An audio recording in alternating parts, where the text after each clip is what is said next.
Hi everybody, back again. I made some more videos on preparedness for the physically challenged, but for some reason YouTube was telling me that the time limit something, I don't know. Anyway, we're going to try again here. We're going to make some new ones. Been about a week since I started this at the request of a friend. Not quite the request of a friend, but a request, questions about how to help, and well, we'll just take that opportunity and do some videos too. Okay, in our bag right there,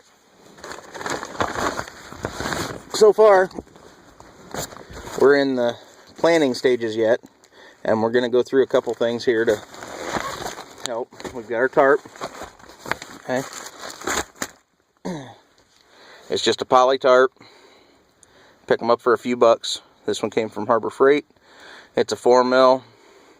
Not going to do a whole lot for you in a situation like this, but excuse me, wow, you do need to have it. We'll get into other reasons and ways to use it in a vehicle type shelter later. Okay, we have, let's see here, what do we got? Paracord, and it's kind of a mess. Just a small, probably 25-foot piece of paracord, and some clothespins. Yeah, silly little things anyway. Emergency blanket. Bottled water.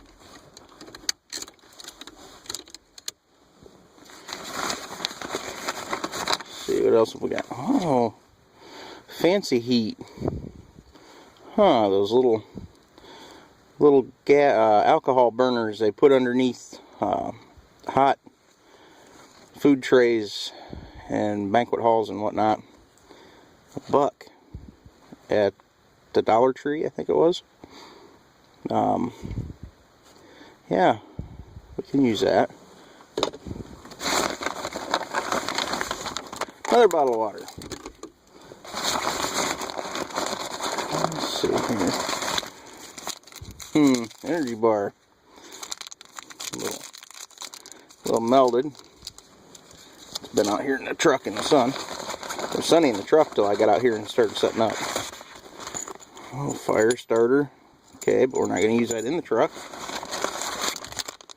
Hot hands. Hand warmers, yes. Definitely could use those today. What else? Another emergency blanket. I think that's it. And of course our bag. Okay. We'll start with the emergency blankets. And oh, one other thing. I had a fleece blanket in there,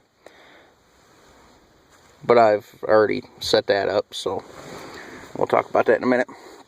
The emergency blankets in this situation, I'm going to suggest that you have a couple, 2 or 3 of them. You can see they're very small. You can probably fit 2 of them in about the same space as a pair of hand warmers. Anyway, they're cheap. Okay, if you get them online on Amazon, you're gonna be able to find them for under $2 a piece. Okay, order 10 or whatever the pack comes in. A friend of mine sent me these to help me with a kit for another family, and I just happen to have 2 left, and I really like these. These are actually smaller than the ones you're going to find at Walmart. This is a brand that Walmart carries, and the sporting goods stores like Dunham's and whatnot, Kmart, I think Myers sells these too. But anyway, they're a little bit, these are a little bit bigger, bulkier, I mean. They fold down about the same size. I hate refolding these, but they're great when you need them. Cover up with them as they want you to, or you can use them to help build a shelter. They are somewhat sturdy. I was surprised when we did our testing in our cold weather camp with Charles and Perry that it actually took quite a bit of tugging to get it to fail. So I'm going to say pick up probably 3 or 4 of these and throw them in the bag. Now, the paracord, in my Facebook page, I listed to have 3 different lengths, or 4. I don't remember which. I've answered so many questions lately. But anyway, what you want to do is have your paracord, and instead of just leaving the ends open like this, remember, we're talking about for people with physical challenges, so it's going to be tough to tie a knot for some of them, you know, manipulating the paracord and whatnot. So you want to pre-tie a bowline knot in each end of whatever length you decide to use. I think I went with a 50-foot piece, 25, and 2 12.5s, if I remember right. But what I like to do is, like behind me here, you got the Mylar blanket up there, the emergency blanket, and I've got it, sorry guys, I've got across the back window, and if you see over there, I don't know, I can't see very well in the viewer, got clothespins holding it up. Well, I've just got a piece of paracord between the coat hangers there, the factory ones. I'm going to open this door so I can show you back here. But anyway, I brought it back and went through. I hooked one of the pre-tied bowline knots right here, and I dropped the other one down through, and I got my keys hanging on it as a weight to hold that up. Okay, the reason I did that, during the day I wouldn't want to do it because I want the greenhouse effect to come through the ultraviolet rays to warm up the inside of the truck. And believe me, it dropped about 10 degrees when I put that up there. But at night, it blocks, you know, it's like pulling your curtains in your house at night. It keeps the cold air from coming in as much. It's still going to get cold. Don't get me wrong, you're not going to be toasty and feeling like you're in a sauna in here, but it'll block some of the heat from escaping. The heat transfer it's hard to describe, but I think we all understand it. On this side, I took the fleece blanket that I got at Walmart for $2.88. Actually, this one my grandpa got for me a long time ago, but they have the same size and material and everything. It's really good. It's warm. It's got just the right weave to it to create small little air pockets, you know, dead air space is your insulator. But you roll your window down, drape it through, and roll the window back up. In the wind, this is going to blow, and when you're out looking for somebody who's needing help, a lot of times you're looking for movement. That'll do that if the wind's blowing. And it also blocks off, you know, the area like your curtains would. But anyway, you can do this with the paracord along your visors, or you can just take the clothespins. You can push your Mylar blanket up and just hook it to the front of your visor. I don't know if you can see it or not, I'm sorry guys, but you can hook it to the front of your visor and have it hang down this way. You can also use the windshield protectors. They sell at the Dollar Tree for $1. They're silver, they're reflective. I know a lot of guys use them in their sleeping bags. I've got one in mine. It does help. Okay, so we've got our windows covered for night. We're going to retain a little bit of heat, okay? Not a lot, but it's going to help. So, what's next? Told you to get a wool blanket. Mine's still being worked on. But we're going to go over that here real soon on how to get it set up so it's kind of like an easy in, easy out sleeping bag. You got your hot hands hand warmers. They last for about 10-12 hours. The last one I cracked open was 13 hours. But you can get those opened up, start warming your hands up, your feet.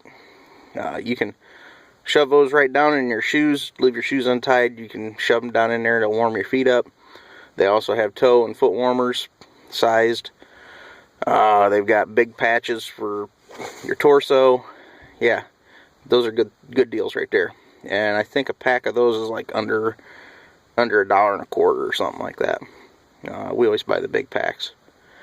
Real cold, you want to, there's no modesty in survival, okay? You want to put these things right up in your armpits. You want to put them right in your crotch area, because that's where you're going to start heating your core up. And your crotch has got those nice big arteries that run down through there, through your legs and whatnot. It's going to help warm that blood up some, okay? It does work. We've done it, we've tried it, and we teach it. So that's one thing.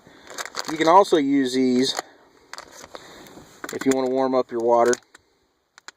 Say you've got a tea or something and you want it warmed up a little bit to try to warm your core temperature up. These things get up to, like, I think it's 140 degrees. May reach 158 degrees. So, you know, it says may.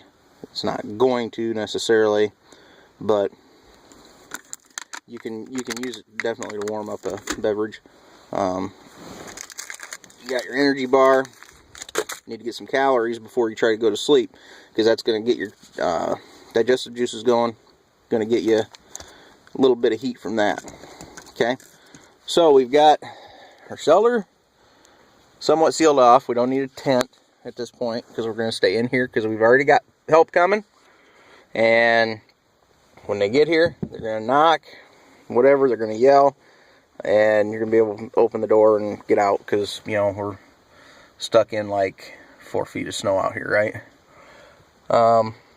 The reason I do the keys hanging from the paracord back here is, number one, for the weight to hold that up. It's easy. I don't have to tie another knot. I just hang the weight of the keys on it and it pulls it down. Also, I know there are some areas, I'm going to open the door again, where if you have your keys in the ignition and you're in here asleep, they will try to get you for some sort of intoxication charges. I've actually had people tell me that they were issued DUI because it was there and they were sleeping, and they didn't issue any other tests or anything. So I don't remember what state they said it was. It was out west, but that's an easy way to get away from it. That, and you don't want to have your car running while you're sleeping. Okay, it's a good way to not wake up. So there we are. What you're going to do is you're going to close it down. You're going to close the door. You're going to stretch out this way with your feet under here. You want your feet in the driver's seat because you're not going to try to roll over and get stuck. Get your shoulders stuck between the seat and the steering wheel. Okay. That, and most of the time, like in here, you're going to have a worn spot, a low spot in the foam.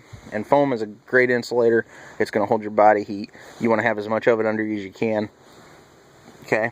I know people who will lay down and they'll pull this back of the seat down over them as far as they can, and they've got their covers and whatnot on them, and they're just going to lay in there and try to generate heat. They're going to have the hot hands going. I know some guys will get into the little canister there, and they'll light that. I don't suggest that. It can be done in extreme situations, but I don't really suggest it because you can see it's a possible fire hazard, especially if you leave it down there like that. I can see a little more up here, but you got flammables above it, and that does generate a lot of heat in that alcohol-based flame. So, and you're not but about 10 inches from the headliner. Okay, so this is going to have other uses that we'll get into in the next video, or one of the next videos. For right now, I'm going to put this stuff back in the bag. That's how to shelter it. That, and if there's a rescue crew out and they're looking for you and there's lights flashing, that's going to reflect light. You can already see the reflection of the sun. Okay, and I'm at 16 minutes of rambling, so I'm going to cut this one off. We'll go on to the next one. Okay, this is all about everybody being safe. All right, making it so that our loved ones can see tomorrow. Okay, that includes those with physical challenges, arthritis, previous injuries from strokes, temporary injuries, broken bones, broken arm, hand, whatever, leg, whatever. They're still going to get out. They're going to function. Chances are real that they could have just as much problem as anybody else. Okay, we need to make it as easy as we can for them to survive and sustain until help arrives. Number one key for them right now is the actual phone that I'm filming this with. Okay, charged cell phone, ready to go to call for help, and knowing where you're at. The rest of the stuff is just going to make it easier. Okay, everybody have a good day, and we'll see you later.